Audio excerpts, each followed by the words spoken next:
नमस्कार, विंध्या टाइम्स में आपका स्वागत है और आपके साथ मैं श्रेया। दोपहर तक की दो बड़ी खबरों के साथ हाजिर हुए हैं।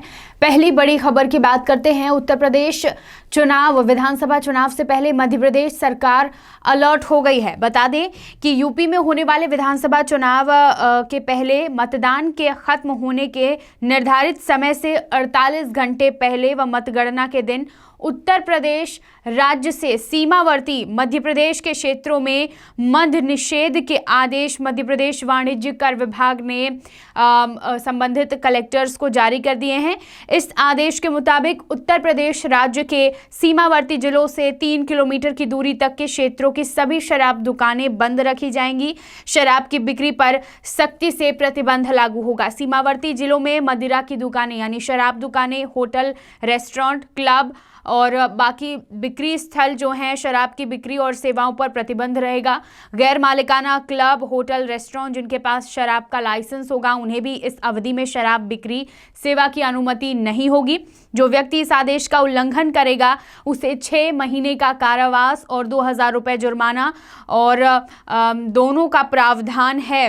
बता दें कि इस आदेश में यह भी कहा गया है कि उत्तर प्रदेश विधानसभा आम चुनाव 2022 में मतदान के लिए मध्य प्रदेश के विभिन्न औद्योगिक संस्थानों एवं राजकीय उपक्रमों में नियोजित कामगार जो उत्तर प्रदेश के मतदाता हैं उन्हें मतदान के दिन मतदान के लिए सवैतनिक अवकाश यानी पेड लीव भी दी जाएगी। 7 चरणों में चुनाव होने हैं। उत्तर प्रदेश में राज्य में विधानसभा चुनाव 7 चरणों में होने हैं।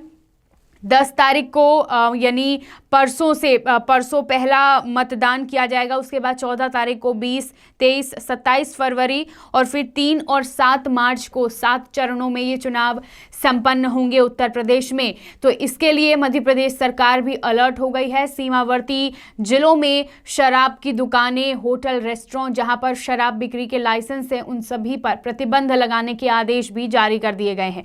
बढ़ते हैं दोपहर तक की दूसरी खबर की ओर। स्वर कोकिला लता मंगेशकर के निधन के बाद हर कोई शोक में है, स्तब्ध है। उनके निधन का दुख हर किसी को है। उनके निधन के बाद केंद्र सरकार ने 2 दिन का राष्ट्रीय शोक घोषित किया था और इसके बावजूद मध्य प्रदेश के इंदौर में बीजेपी के पूर्व विधायक सत्यनारायण सत्तन का जन्मदिन बड़े ही धूमधाम से मनाया गया। केंद्र सरकार के इस आदेश के बाद तमाम सरकारी जो कार्यालय हैं, कामकाज हैं वो बंद हैं, लेकिन उसके बाद भी यहाँ पर बड़े ही धूमधाम से कांग्रेस के बीजेपी के पूर्व विधायक का जन्मदिन मनाया गया। और इस बीच खास बात ये रही, गौर करने वाली बात ये रही कि उनके जन्मदिन पर राज्य की पर्यटन एवं संस्कृति मंत्री उषा ठाकुर भी शामिल रही। 2 दिन का राष्ट्रीय शोक, देश भर में सभी सरकारी कामकाज स्थगित कर दिए गए। उसके बाद मध्य प्रदेश के इंदौर में ही बड़े ही धूमधाम से ये जन्मदिन मनाया गया। इस बात को लेकर मंत्री उषा ठाकुर से सवाल भी किया गया तो उन्होंने ये बयान दिया कि सत्तन जी हमारे पार्टी के वरिष्ठ नेता हैं, इसलिए सभी लोग उनको प्रणाम करने आ रहे हैं।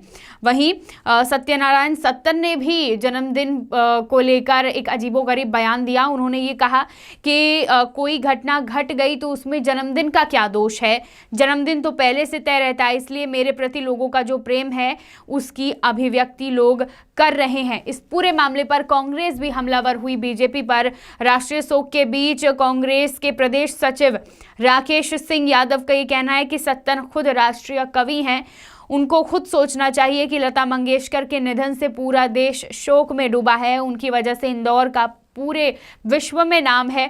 वो 2 दिन बाद जन्मदिन मना लेते, लता जी के प्रति सच्ची श्रद्धांजलि होती, लेकिन उन्होंने ऐसा नहीं किया। तो यहाँ पर कांग्रेस इस पूरे मुद्दे पर बीजेपी पर हमला कर रही है, बीजेपी पर आरोप लगा रही है और उन्होंने ये साफ कहा है कि अगर 2 दिन बाद जन्मदिन मना लेते तो ये सच्ची श्रद्धांजलि होती। और इस बीच मंत्री उषा ठाकुर का और सत्यनारायण सत्तन का भी बयान सामने आया है।